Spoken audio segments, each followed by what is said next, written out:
Well, hello everybody, and welcome back once again to Junk Shop Library's Improv Bible Study. We turn today to the 22nd chapter of the book of Genesis, a story I'm fairly certain we've all heard referenced, but may not have read verbatim in a while. Let's see what extra goodies we find.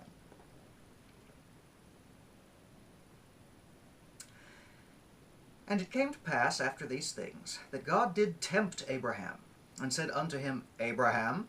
And he said, Behold, here I am.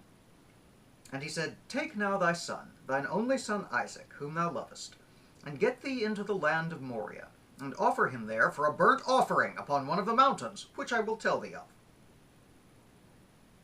And Abraham rose up early in the morning, and saddled his ass, and took 2 of his young men with him, and Isaac his son, and clave the wood for the burnt offering, and rose up, and went unto the place of which God had told him. Then on the 3rd day Abraham lifted up his eyes, and saw the place afar off.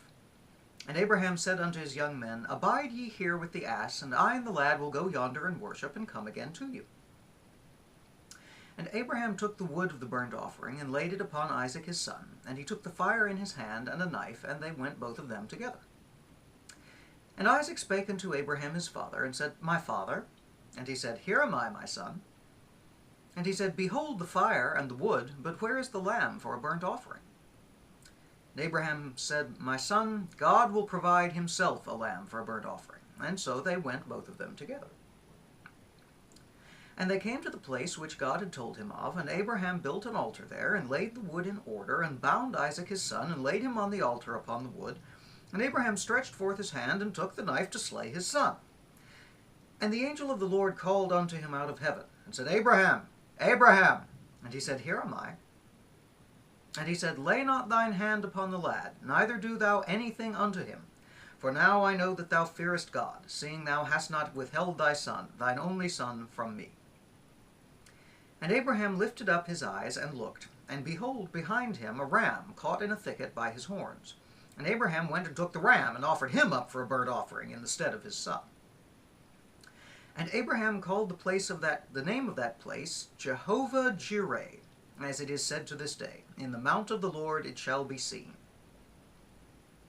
And the angel of the Lord called unto Abram out of heaven a second time, and said, By myself I have sworn, saith the Lord, for because thou hast done this thing, and hast not withheld thy son, thine only son, that in blessing I will bless thee, and in multiplying I will multiply thy seed as the stars of the heaven, and as the sand which is upon the seashore, and thy seed shall possess the gate of his enemies. And in thy seed shall all the nations of the earth be blessed, because thou hast obeyed my voice. So Abraham returned unto his young men, and they rose up, and went together to Beersheba, and Abraham dwelt at Beersheba. And it came to pass after these things, that it was told Abraham, saying, Behold, Milcah, she hath also borne children unto thy brother Nahor. Huz his firstborn, and Buz his brother, and Kemuel the father of Aram, and Chesed, and Hazo, and Pildash, and Jidlaph, and Bethuel. And Bethuel begat Rebekah. These 8 Milcah did bear to Nahor, Abraham's brother. And his concubine, whose name was Rumah, she bare also Tabah, and Gaham, and Thahash, and Maacah.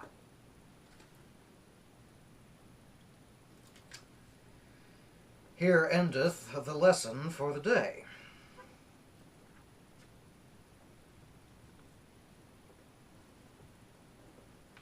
Okay. People try to explain this story away, mostly by making it all about Jesus. We'll see, once we get into the New Testament, assuming we survive that long, whether or not Jesus actually invokes the story of Abraham, Isaac, and the ram. I don't remember it, if he does, for what that's worth. Even if you take that at face value from a human level, this is a dumb story. I know I've said that before, but this is a dumb story. Let's see if we can rush through all of the Abraham up until this point. Abraham's 70 or 80 years old and has a dream that he and his wife, who's just about 10 years younger, need to go on a road trip to the other end of the known earth, and he gets up and does. And hears nothing more about it for quite some time. And then God comes to him and says, gather some animals together, and Abraham chops them up into pieces and stacks them around, and a flying lamp comes to him in the middle of the night and says, you're going to have oodles of children. And 10 years later, he still hasn't had a kid. So his wife tells him to knock up the housemaid, and he does. And like years after that, the Lord finally gets around to granting one son to this nonagenarian warlord and cattle herder who he has promised to multiply upon the face of the earth as the sands of the beach and the stars of the sky. And he kicks his housemaid and his housemaid's kid out of the house, and no more children.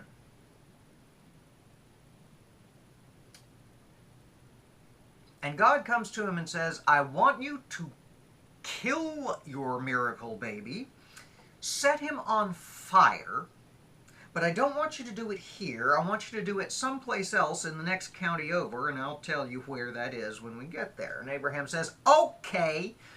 So he grabs his son and 2 random men servants, and they walk off through the desert for 3 days. And after 3 days, Abraham says, oh, that looks like the spot. And so he ditches the 2 servants, he takes his son up the mountain, he puts him on the altar, gets ready to kill him and set him on fire, and God says, just fooling. I just wanted to see if you'd do it. We were playing chicken and you didn't even know it, you silly, silly mortal man.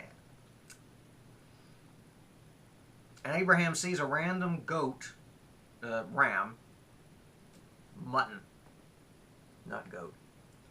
Kills it instead, goes back down the mountain to the 2 men servants waiting down there who would presumably have been quite confused had they seen the smoke from the burnt offering and Abraham had come back down by himself. Imagine that conversation.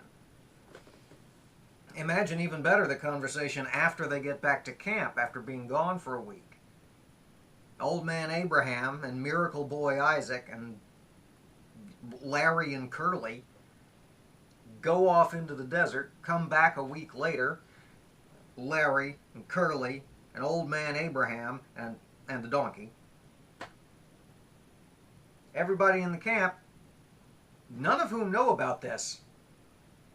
Sarah, as far as we can discern from the text, Sarah, 90-year-old Sarah, whose miracle baby this was, doesn't know that this was the plan. Imagine Abraham, Curly, and Larry coming back after being gone a week and that story making the rounds. Wonder how many people would have stayed there with Abraham and how many would have gone rushing off to King Abimelech in the next town over and saying, look, I know you and Big Daddy Abram got issues, but can I work here? I can watch cows. I'm good at watching cows. You've seen me watch cows. Remember when we got into that big fight over the well? Oh, it's a dumb story. In a book full of dumb stories, and having us, and given that we have gone through some pretty dumb stories together the last month or so, this one's up there. It's not quite to the level of impossible that we encountered early on with, 600-year-old man in his floating zoo. And it's not quite as fun dumb as the slime pits of Siddim and the 9 unpronounceable kings fighting. But it is a damn dumb tale. And then it tapers off into genealogy at the end when the angel of the Lord comes to Abram to tell him he's got like 8 generations worth of in-laws, oh, by the way.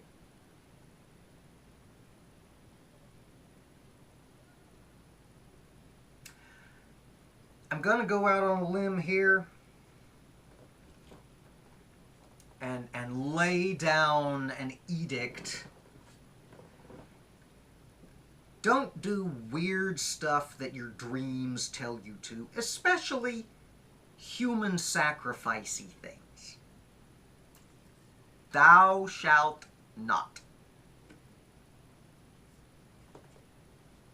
If you want to know where I get that from, it was told to me in the night by a floating lamp.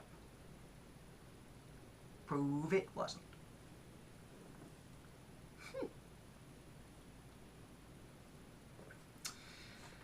All right. Well, that's all I've got on that. We'll be back soon with Genesis chapter 23. And we'll see what hanky-panky old man Abraham gets up to this time. Glad I don't live next door to this bozo. Y'all take care. Hit the thumbs up if you're liking what you're seeing. Subscribe. Up here. You might have to leave that. Say, click up here near Papa Emeritus to subscribe. Y'all take care. We'll see you again soon.